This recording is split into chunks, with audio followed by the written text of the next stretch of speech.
बेवकूफ़ की निशानियाँ अहादीस में तकरीबन आपको ये 3-4 निशानियाँ मिलती हैं। नंबर 1, अल-इग़राक़ु फ़िल मदह वज़्ज़म। It's a beautiful checklist for ourself. मैं तो बहुत सी जगहों पर रह जाती हूँ, मैं कहती हूँ ना मेरे पास अक्ल है और अक्ल नहीं है तो मैं बेवकूफ़ हूँ, क्योंकि ये सारी सिफ़ात मेरे अंदर मौजूद हैं और ये सारी निशानियाँ हम चेकलिस्ट हमारे लिए। और अकेले में बैठ के ज़रा सा सोचे, या खुदा, वेयर आर वी गोइंग, ऐना तज़हबून।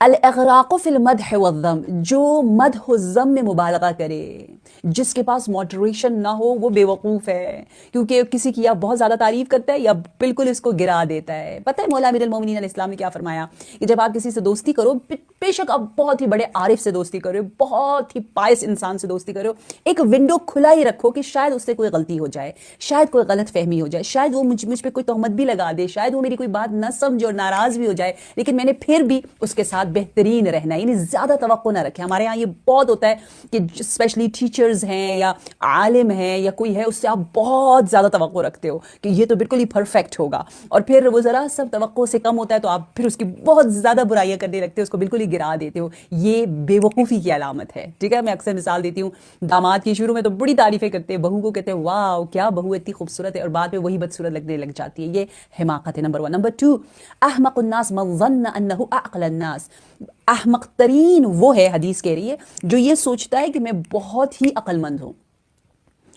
और अक्सर वो लोग जो दूसरों को बेवकूफ़ इस तरह के अल्फाज से पुकार होते हैं, वो बेचारे खुद ही बेवकूफ़ होते हैं। कितनी अजीब बात है। नहज बलागा की दुनिया ऐसी दुनिया है कि जिसमें हम अपने आप को जब देखते हैं तो कहते हैं या खुदाया, हम किस ख्याली दुनिया में हैं और किस वहमी और जहल और हिमाकत भरी दुनिया में रह रहे हैं। और तीसरी जो क्वालिटी या निशानी बताई गई है वो ये है कि जो दूसरों के लिए जिस चीज़ को बुरा समझे, कोई और वो बुराई अंजाम दे रहा हो तो उसको बहुत क्रिटिसाइज करता है, लेकिन वही बुराई खुद अंजाम दे तो बुरा नहीं लगता। ये तो इला माशाल्लाह हमारे माशरे में बहुत ज़्यादा है। खुद दूसरों से काम करवाएंगे बुरा नहीं लगेगा, लेकिन कोई और दूसरे से ज़्यादा काम करवाए तो कहेंगे देखो कितनी सुस्त है, कैसी है।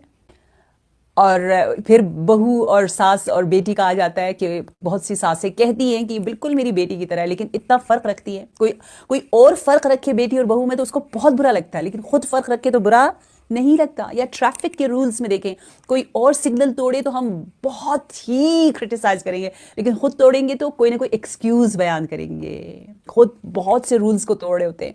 तो ये ऐसे अहमक क्या कम पाए जाते हैं, ठीक ठाक पाए जाते हैं।